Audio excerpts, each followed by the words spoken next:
Yeah, check in somebody.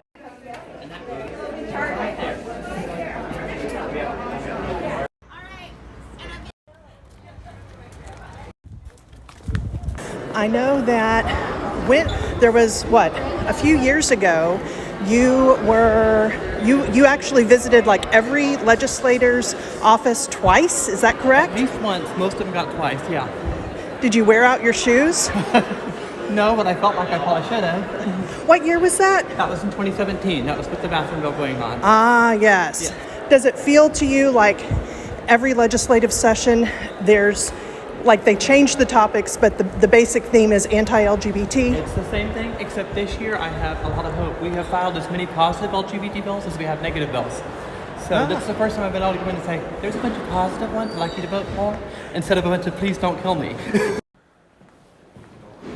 I just always appreciate as soon as your job's operating, and I appreciate your hard work. And I still remember back in 2017 when we were doing the bathroom bill hearing, and she was talking to the committee about, what are you guys doing? And these are people, and she's always touched my heart. And so it's always been a pleasure to come by her and say hello to you and remind you that we have your back. And I know you guys get a lot of hate from both sides, and just keep up the hard work. And that's really all my message for you today. Walking around today to remind everybody that we are drowning in hate and we need a life preserver. So I brought my life preserver today with me. Or hurtful, unnecessary, discriminatory, just leave us alone. If you can't pass good stuff, just let us live our lives. That's my simple message for you today. See, it's really easy. Just a couple quick messages, and the people smile and they listen. So whether they're on your side or not, you gave them a message. That's the important thing. So you keep a list of... Yes. Wow. Yes, that's their offices, whether they're Republican or Democrat. So then I can look through here and just be like Alvarado. And I have them sorted by location. You go into a lot of offices where people are not supportive.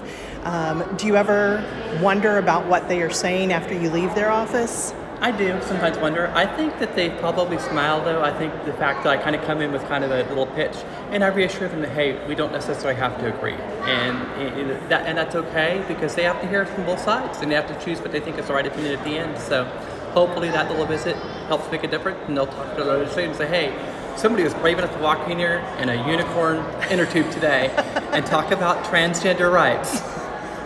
And that means something, yes. Yes. When you go into the offices of people who are opposed to what you're promoting,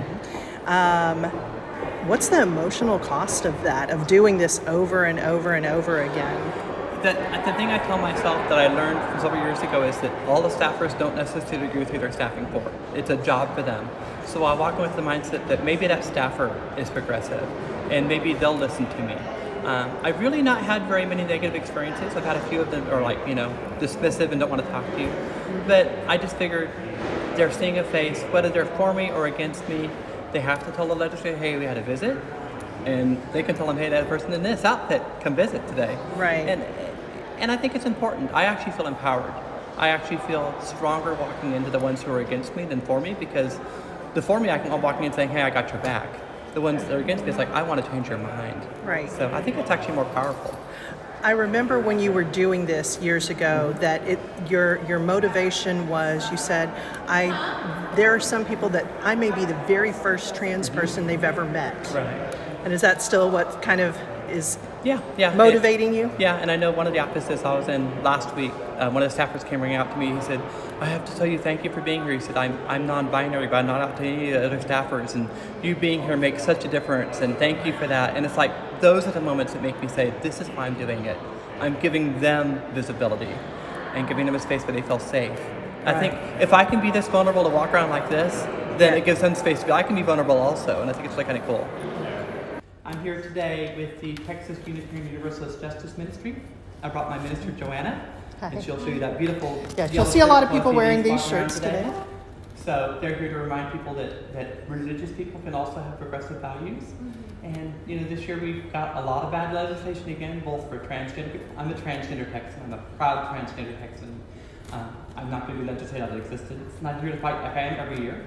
But we've also got lots of other bad bills about abortion and all things like that are happening. I want to remind you all that when these bills are passed, these are the people that you're hurting. They're real people. And if you can't pass good bills, then just leave them alone. People just want to live their lives.